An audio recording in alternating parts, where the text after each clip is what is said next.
You're listening to The Frieze by NYY Recaps. I'm your host, Derek Lewandowski. Let's get started. I read a stat a few minutes ago on Twitter before I got on here, and I haven't had a chance to look it up and verify it's true, but I'm going to go ahead and assume it's true. And that's that the Yankees are last in the American League in runs scored. I gotta say, that sounds almost impossible. As someone who's been watching the Yankees for a long time, most of my life, I began watching, I guess, a little bit when I was 4 years old. I really became into it when I was about 7 or 8 years old in the early 90s. Probably 1990, I would say, would be my first year that I tried to watch most of the games, and that was a bad Yankees team. So you kind of got used to them stinking right away, and then you're building up. And then 96 is that year where things really take off. You win the World Series. There's a bit of a disappointment in 97. 98, they're a juggernaut. 99, they cruise through the season. 2000, they kind of underperform, but they still win the World Series. And then from 2001 up until present day, they've been a team that's mostly constructed around offense. Now, there have been a few seasons where the offense has not been good. The Vernon Wells years, the Kevin Youkilis month. But for the most part, the Yankees have had a pretty good offense for a long time.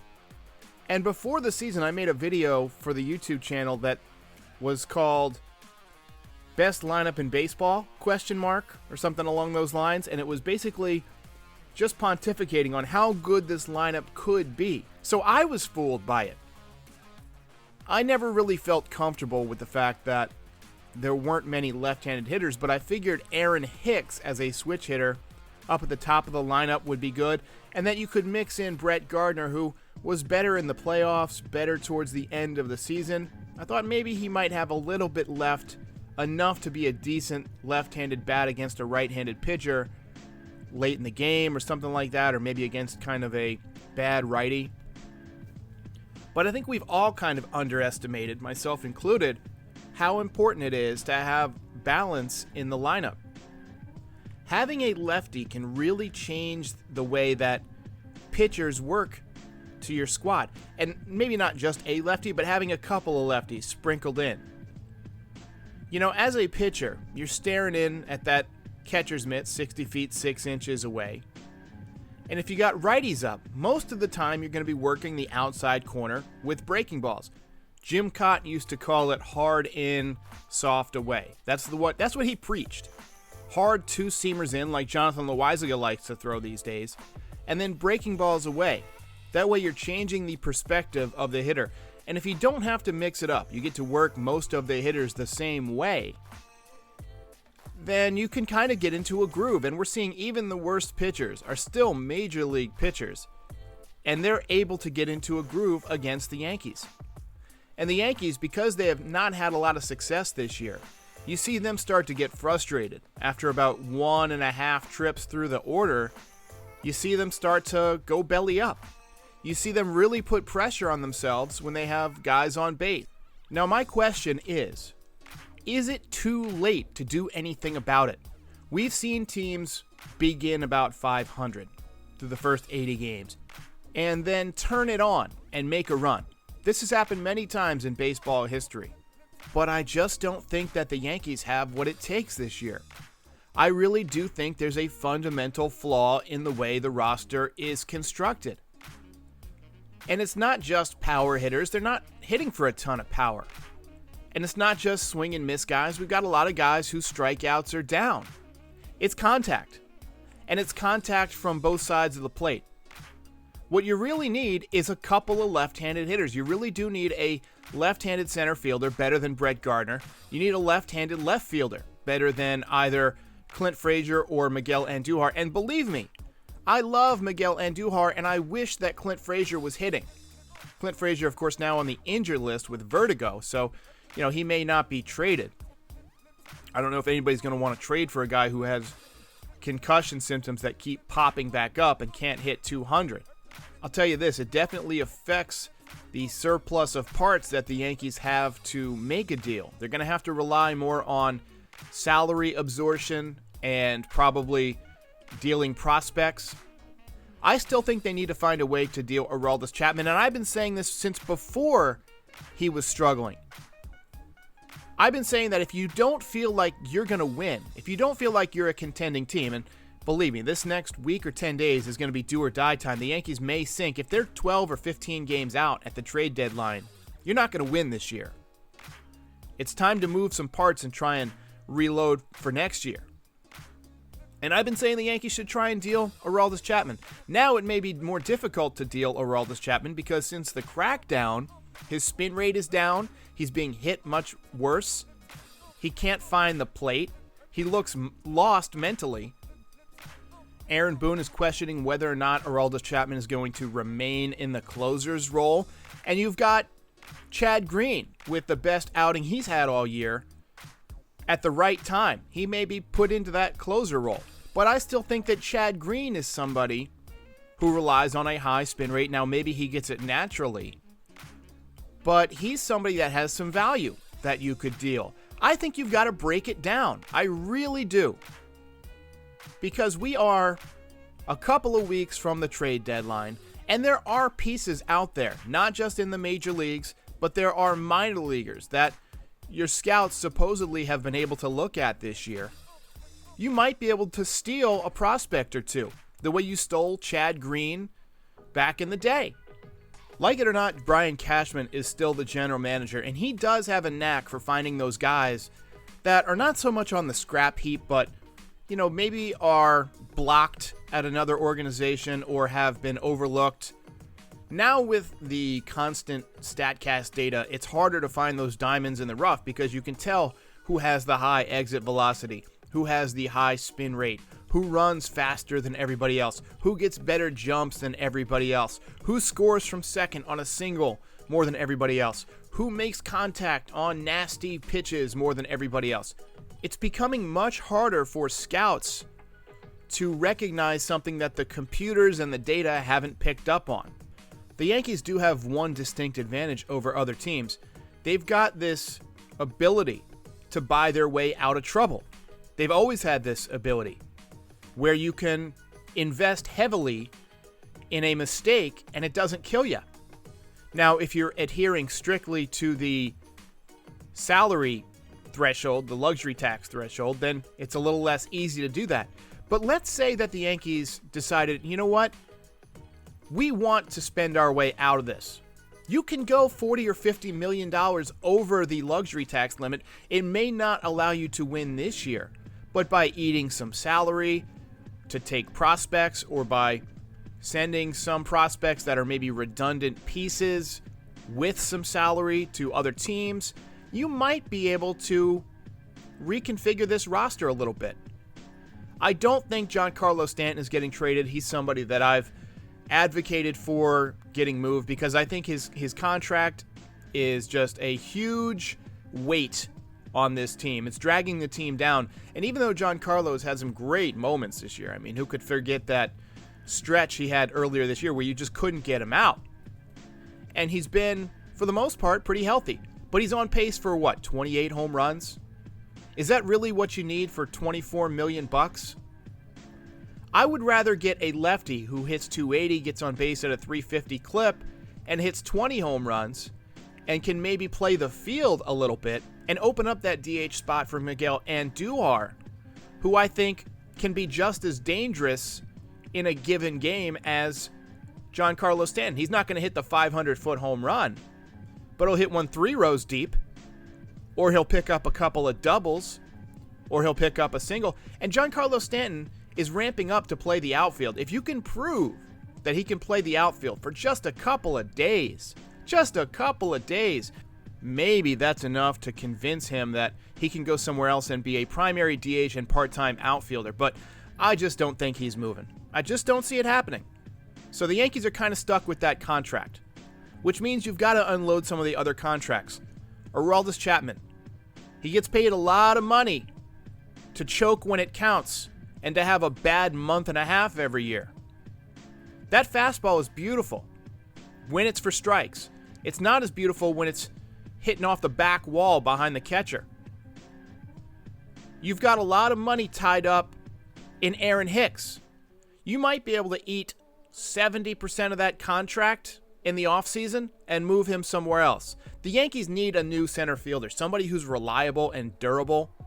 I'll tell you what, they'll never get him. They'll never get him. The Rays would never do this. But I love Kevin Kiermaier as a Yankee. The Yankees have a big center field. He's a great defensive player. He always seems to run into home runs at Yankee Stadium. He's one of those guys who pulls the ball in the air, and those might be caught in other ballparks, but in Yankee Stadium, they're 2 or 3 rows deep, so he would pick up a little bit of power. He's a baseball guy. He can move runners. He takes the extra base. Kevin Kiermaier is somebody I love, but the Rays aren't going to do it. Even though the Rays are sinking like a stone, it's looking like the Red Sox are going to run away with this division. The Yankees do have an outside chance at that second wild card. If they make a really, really strong push through the rest of July, August, and September. But you got to begin right now.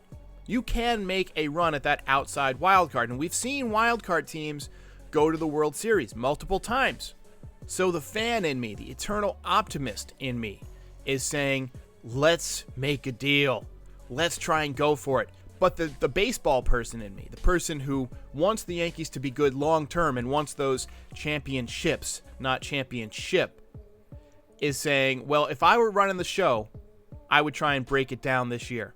I would sacrifice this year because you've still got enough pieces to be good next year. Aaron Judge is still an elite player. Even though he's on pace for 38 home runs, he's hitting in the 280s. He's not having that MVP type season like we all thought, but he's staying on the field, right? And if you can get 40 home runs and elite defense from your right fielder, you keep it. The Yankees have a really valuable piece in third baseman Gio Urshela. He's a fantastic defensive player. He hits in clutch situations. He's a contact guy. He's not a power or nothing guy. I think DJ LeMahieu is rounding back into form. We're seeing more contact and line drives out of him since the spin rates have dropped. I think he's going to still end up hitting close to 300 because I think he's going to hit 320, 330, 340 the rest of the way. And I think he's probably going to have 17, 18 home runs. And then next year, probably more of the same if you factor in age. So DJ's a big piece of it. I think that Gary Sanchez has turned things around. However, he could also be one of your better trade chips because he has turned things around. Now, you do have Austin Wells in the minors. You have Anthony Siegler in the minors. There are various prospects you could pick up that could probably step in next year. I'd feel completely comfortable with Kyle Higashioka as your everyday catcher for the rest of this season. So Gary Sanchez could probably fetch you a lot more now than he could before the season. And that might be a trigger that Brian Cashman has to pull. I think one of the flaws in Brian Cashman's job, one of his flaws in his, I guess, gimmick or whatever you want to call it, his oeuvre, is that he holds on to guys a little bit too long until they lose their value, either as prospects or as regulars. He never really trades a guy when they're at their highest value. And there's a good reason behind that. It's because the Yankees are usually in contention. But now that the Yankees are out of, well, I don't want to say out of contention, but they're slipping out of contention. Now might be the time to consider moving some of these guys at their peak value and trying to readjust on the fly, like we saw Boston do with Mookie Betts. You know that Boston fans hated when the Red Sox traded Mookie Betts, but look where they are now, in first place. And I don't want to let an entire podcast go without mentioning Aaron Boone, because he seems to have caught the ire of the fans. There's no way this team should be underperforming as bad as it is. I know my man Cold Start 76, who posts a lot in the comments, he can't make it through a comment or two without mentioning how much he can't stand Boone. All of these old school guys that, grew up watching Joe Torre and Billy Martin, even myself to a degree, because my managers in my baseball watching life have been Buck Showalter, Joe Torre, Joe Girardi, and now Aaron Boone. Aaron Boone just seems more laid back than the other guys. And I'm not saying that Joe Torre wasn't laid back. Anybody who watched it knows that he would sit in the same spot and kind of be still for most of the game. But he was intense. He was watching intensely. I see Aaron Boone blowing bubbles, and I feel like he's one of those guys that hangs out outside the surf shop. I went to school at the beach, and he reminds me of one of those guys that would hang out in the parking lot, chewing bubblegum, playing the radio, smoking doobies.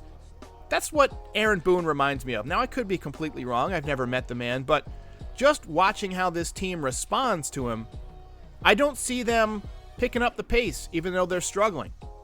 So I think Aaron Boone needs to be reevaluated. Marcus Timms might not be the guy. I get it. He fixed Gary Sanchez to a degree, but it took him a long time to do it. He was not a good major league hitter. And I've seen people make the case that you don't want a great major league hitter to be your hitting coach because they've been able to do it naturally. Well, I reject that premise. I think anybody who's able to succeed at the major league level has put in the work. You have to put in the work. Wade Boggs used to put in the work. Ichiro used to put in the work. And that work ethic can rub off on guys. You can teach guys things that you've come across when you were working and training, and maybe find something that clicks with somebody. You can recognize flaws that you fixed in yourself that somebody else is committing. They're starting too early. They're starting too late. Their hands aren't back. Whatever it is. They're not picking up the breaking ball. I think the Yankees need to take a serious look, use some of that analytics where it's appropriate, to figure out what the hell is wrong with Gleyber Torres. This is a guy who had massive power, and now he has none. None. He hits a home run about once a month. He's gone from a young A-Rod to Steve Sax, for those of you who remember Steve Sax, a guy who hit 6 or 7 home runs a year in the early 90s for the Yankees at second base. The Yankees have got to figure it out. They've got to figure out what the hell is wrong with Gleyber Torres, and soon.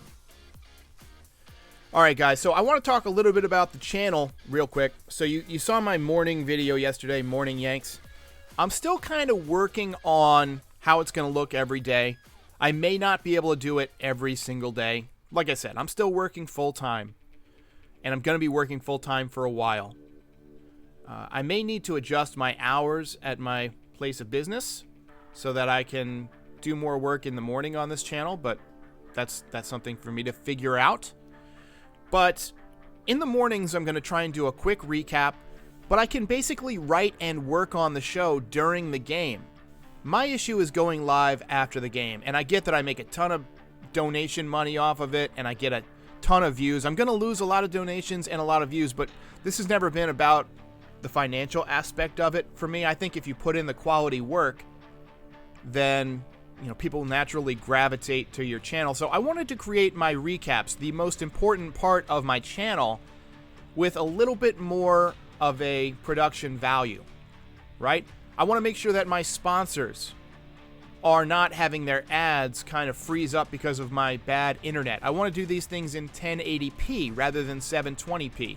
So I'm going to do my live streams before the game, when everybody's still optimistic, and I get that I'm competing with other channels. I scheduled mine a half an hour earlier than Pat's because I don't want to compete with Pat.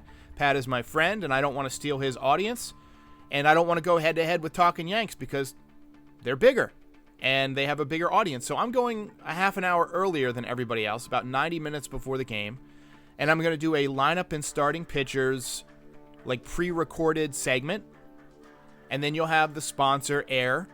And then I'll basically just chat with the audience for, 20 to 30 minutes. And that'll happen every game. I'm going to try and give it a little bit of a different look to make it more aligned with the Yankees game day brand that I've done as a pre-produced video for the last couple of years. And I'm still going to put out Yankees game day videos that are pre-produced when I want to, because I still like to do those jokes, and I still like to, have the high production value on those occasionally. But expect most of the live streams now to come before the game. And then the morning after, and I get I'm going to lose the immediately after the game highlights audience, and I'm going to lose some of that stuff. But the morning after the game, I'm going to try and post the highlights and then my immediate reaction, pre-recorded, not live. So I'll film this probably 7:30, 8 o'clock in the morning. And it'll probably be 4 to 5 minutes of me chatting after the highlights. And then I want to jump right into a farm report where I'm going to provide stats for different minor leaguers. I'm picking out 3 minor leaguers each day where I'm going to pull up their stats and kind of show where they're at for the year. So the first one's going to be Jason Dominguez, Anthony Volpe, and Oswald Peraza. And then the next day I might switch it up and do Estevan Florial and Josh Smith and Luis Medina. Something like that. Just to kind of keep it fresh, keep it high enough production value that it's worth watching, but not so high that I can't do it in 30 to 45 minutes. So the channel is changing a little bit, but I'm confident that my audience has become big enough to the point where you guys will stick with me. And if you don't, I'm sorry. But I'm trying my best to make this both a quality channel with high production value, good analysis, but also not something that takes over my life. At this point, I do have some sponsors, so I need to give the sponsors a little bit of attention. And the sponsors, at a certain point, begin to pay your bills more than the Google revenue from doing all these videos. And again, I'll do a video on how YouTube works and all that stuff around the All-Star break. But my thought is basically this. I don't need as many views. I need some views, but the sponsors are paying for video placement. So I'm going to lean into the sponsors paying the bills, and I'm just going to try and create quality content. I am creating a Patreon. I've actually hired somebody to set it up and to create different tiers for me, and I'm working that out. But it'll be a place for people to donate because YouTube does take a percentage of the super chats, and it really depends on how big it is. Like some of these bigger ones, YouTube takes almost half of them. So I wanted to allow people to donate and have it just come back to the channel. And I put everything that I get back into the channel. It's not like I'm taking people's money and buying, a new gadget. I'm basically taking everything that I have and investing it back into the channel because I do want this to become a full-time job. I don't know how realistic that is, but I'm working towards it. That's the goal over the next couple of years. So that's where we are with the channel. I appreciate everybody who is supporting. Sorry I didn't get this out yesterday. Frankly, I was just really, really tired. I had trouble sleeping the night before because of the 4th of July. The fireworks drove my dogs nuts, and they were just going nuts all night. And so I didn't get to sleep till like 2 in the morning, and then I got up at 6 to take care of them. And I ended up sleeping on and off a lot throughout the day. So it was just not a great day. There were some mistakes on screen in my morning Yanks thing. So I decided, you know what? I need to refresh the brain. I took the rest of the day to just relax, to nap, to watch a couple of Quentin Tarantino movies. I've been watching a ton of Tarantino lately. But I got a good night's sleep last night. I'm refreshed. I'm ready to go to the gym here in about 30 minutes. And then I'm going to have a nice, relaxing day. And then I'll be back with the pregame show at about 8:30 tonight, about 90 minutes before game time. And that'll be the first ever live edition of Yankees Game Day. So stay tuned for that. I will see everybody for the pregame. If you enjoyed this video, please like and subscribe. It helps other Yankees fans find the channel. If you really enjoyed it, check out the swag section. We've got tons of great designs to support all your favorite Yankees. And if you simply cannot get enough Yankees content, check out the podcast version of this channel, The Frieze by NYY Recaps, available wherever you get your podcasts. I'm Derek. Thanks for watching.